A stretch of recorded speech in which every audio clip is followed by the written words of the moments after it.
Apakah sewaktu Anda kecil, Anda pernah memiliki gigi seperti ini? Atau bahkan seperti ini? Saya memperhatikan hampir sebagian besar anak memiliki keadaan tersebut. Mulai dari gigi berlubang, gigi kecoklatan, hingga kehitaman. Keadaan ini disebut dengan karies gigi. Menurut Mount, karies merupakan proses terjadinya penguraian struktur jaringan keras gigi secara progresif akibat metabolisme bakteri yang menyebabkan proses demineralisasi melebihi proses remineralisasi. Dan ternyata, Riskesdas tahun 2018 melaporkan bahwa di Indonesia indeks karies gigi sulung tergolong sangat tinggi, yaitu 8,1, di mana terdapat 8 gigi yang karies pada satu anak. Bahkan, hanya 9,9% anak Indonesia yang terbebas dari karies. Coba bayangkan, anak dengan gigi seperti itu dapat terganggu fungsi pengunyahnya. Hal itu bisa berimbas pada kebutuhan metabolisme mereka yang tidak terpenuhi, akibatnya mereka akan mengalami penurunan badan, sehingga akan mengganggu tumbuh kembang mereka. Pada kasus yang parah, karies dapat menimbulkan infeksi akut dan kronis yang dapat menimbulkan infeksi sistemik, bahkan kematian. Ironisnya, tidak sedikit masyarakat yang mengesampingkan dampak dari karies. Padahal, karies memiliki dampak yang besar terhadap kualitas hidup anak yang berkaitan penting dengan bonus demografi Indonesia di tahun 2030 mendatang. Selain itu, dampak dari karies bisa menghambat tujuan pembangunan berkelanjutan atau SDG poin 3 dan poin 4. Anak usia prasekolah yang berusia 4-6 tahun menjadi kelompok yang rentan karena mereka belum bisa merawat diri mereka sendiri. Hal ini diperparah dengan fakta bahwa perilaku menyikat gigi di waktu yang benar hanya terjadi 1,1% pada anak-anak. Program kesehatan gigi dan mulut apa aja Bu yang udah berjalan?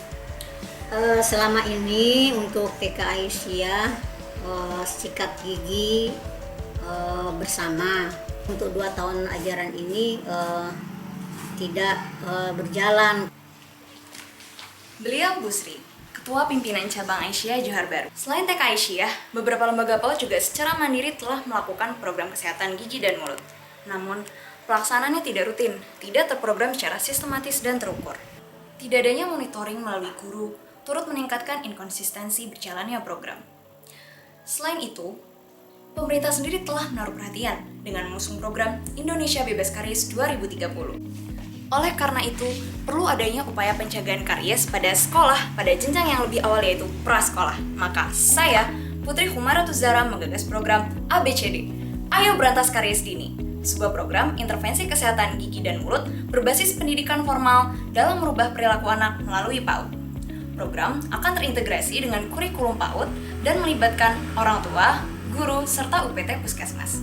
Program ini nantinya akan diajukan kepada stakeholder terkait agar dapat diterapkan secara nyata dan menjadi suatu sistem yang berkelanjutan. Mengapa intervensi ke PAUD dan anak usia prasekolah? Pertama, PAUD memiliki jangkauan yang luas. PAUD bisa menjangkau lebih dari 7 juta anak di seluruh Indonesia. Dari mereka akan berbagi ilmu ke lingkungan keluarga sehingga manfaat dari program dapat dirasakan oleh banyak orang. Kedua, menurut Piaget, anak sedang dalam tahap preoperasional. Mereka belajar dengan cara meniru dan mengamati. Di tahap inilah merupakan tahap terpenting dalam pembentukan serta perubahan perilaku anak. Yang ketiga, PAUD menyediakan lingkungan dan kondisi yang stabil untuk pusat pendidikan kesehatan. Dan yang keempat, terdapat guru sebagai pemegang peran penting dalam mempengaruhi anak serta orang tua. Dapat disimpulkan, PAUD dapat memfasilitasi intervensi perubahan perilaku yang mendorong anak untuk memiliki kebiasaan menjaga kesehatan gigi dan mulut. Program ABCD berfokus pada anak berusia 4-6 tahun yang mengikuti Taman Kanak-kanak atau TK. Adapun pewaran dari program ABCD yaitu pelatihan edukasi kesehatan gigi dan mulut, rapor gigi, rekomendasi kurikulum, pemberian fluoride varnish, kegiatan sikat gigi bersama dengan teknik single rin, serta monitoring lewat guru TK. Sedangkan hasil yang diharapkan yaitu perubahan perilaku anak, penurunan indeks plak, dan penurunan insidensi karies anak usia dini. Alur kerja dari program ABCD ini, yang pertama adalah analisis kebutuhan kepada guru TK. Selanjutnya, tahap pematangan konsep dan proposal agar gagasan ini dapat diajukan menjadi sebuah kebijakan. Setelah itu, proses rekrutmen tim. Tim akan terdiri dari orang-orang yang memiliki satu visi dengan program ABCD, dan berikut merupakan tim dari ABCD. Tahap selanjutnya yaitu pembuatan dan pengkajian rekomendasi kurikulum. Penyusunan ini berdasarkan Evidence-Based Dentistry, rekomendasi Public Health England, dan hasil analisis kebutuhan. Materi juga akan disesuaikan dengan perkembangan kognitif anak yaitu pada tahap preoperasional. Adapun beberapa kegiatan dalam rekomendasi kurikulum yaitu sikat gigi bersama dengan teknik single rinse, rapor gigi, permainan edukatif, dan pengecekan gigi serta pemberian fluoride varnish.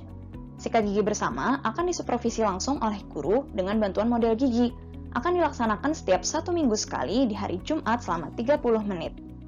Rapor gigi merupakan upaya pemantauan sikat gigi dengan pasta gigi berfluoride 2 kali sehari pada anak-anak ketika di rumah. Permainan edukatif merupakan materi pembelajaran yang tersusun atas 12 topik dalam 1 tahun masa ajaran. Diadakan setiap 2 minggu sekali di hari Jumat dengan 1 topik diulang sebanyak 2 kali. Pengecekan gigi serta pemberian fluoride varnish dilakukan oleh UPT Puskesmas setiap 6 bulan sekali. Tujuannya untuk mengevaluasi keberhasilan program serta membiasakan anak ke dokter gigi. Sebagai perwujudan revolusi industri 4.0, sebuah website dikembangkan untuk memantau serta mengevaluasi berjalannya program. Selanjutnya, agar program berjalan dengan efektif, program akan mengadaptasi 2 pilar promosi kesehatan dari Deklarasi Shanghai tahun 2016, yaitu tata pemerintahan yang baik dan literasi kesehatan. Tata pemerintahan yang baik dapat dicapai melalui penguatan kebijakan yang akan dilakukan melalui advokasi pengusulan program kepada stakeholder seperti Kemdikbud, Kemenkes, serta Himpunan PAUD. Untuk aspek literasi kesehatan dapat dilaksanakan melalui pelatihan serta sosialisasi kepada guru-guru TK. Kemudian, dilakukan pemeriksaan awal atau screening pada anak TK oleh UPT Puskesmas. Data-data ini nantinya akan dijadikan sebagai landasan perhitungan indikator keberhasilan program. Setelah melalui rangkaian persiapan tersebut, program siap dilaksanakan dengan Depok sebagai pilot project. Seperti yang sudah saya sebutkan sebelumnya, teknologi digital berbasis web digunakan untuk mempermudah proses monitoring. Ini merupakan bentuk prototipe dari website ABCD. Setiap PAUD yang telah terdaftar di Kemdikbud akan mendapatkan ID serta kode yang digunakan untuk masuk ke dalam website. Dan ini merupakan tampilan grafik dari evaluasi program ABCD. Setelah masuk, maka akan muncul halaman utama dari website ABCD. Terdapat 5 fitur di dalamnya. Yang pertama yaitu ruang belajar, yaitu berisi 12 topik pembelajaran berupa video edukatif kepada guru TK. Yang kedua yaitu ruang berita. Di dalamnya terdapat artikel serta kegiatan tentang kesehatan gigi dan mulut yang dapat diikuti oleh PAUD. Yang ketiga adalah ruang komunitas, yang memfasilitasi diskusi antar sesama PAUD maupun antara tim ABCD dengan PAUD.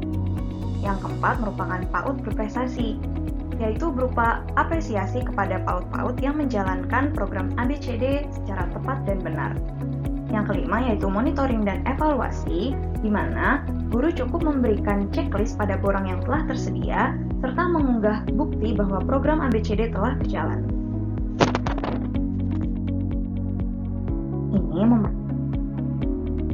Ini merupakan fitur dari ruang belajar yang berisi 12 topik pembelajaran.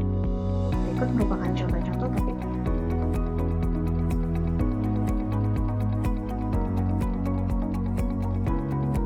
Ini merupakan salah satu contoh dari topik pembelajaran.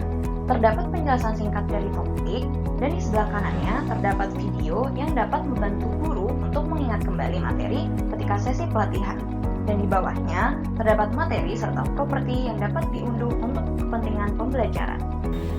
Harapannya, program ini dapat disambut oleh banyak pihak dan berafiliasi dengan Kemenkes, Kemdikbud, Kementerian Pemberdayaan dan Perlindungan Anak, Himpa-Udi, Ditjen POM, dan perusahaan swasta. Harapannya juga, program ini dapat membentuk lingkungan PAUD yang mendorong anak serta merubah perilaku anak untuk menjaga kesehatan gigi dan mulut. Program ini juga diharapkan dapat menekan pengeluaran akibat tingginya biaya kuratif pada perawatan anak-anak. Dan juga saya berharap lingkungan di sekitar anak mampu memahami urgensi pentingnya menjaga kesehatan gigi dan mulut, sehingga dapat meningkatkan kesejahteraan anak dan mewujudkan Indonesia sebagai negara bebas karies.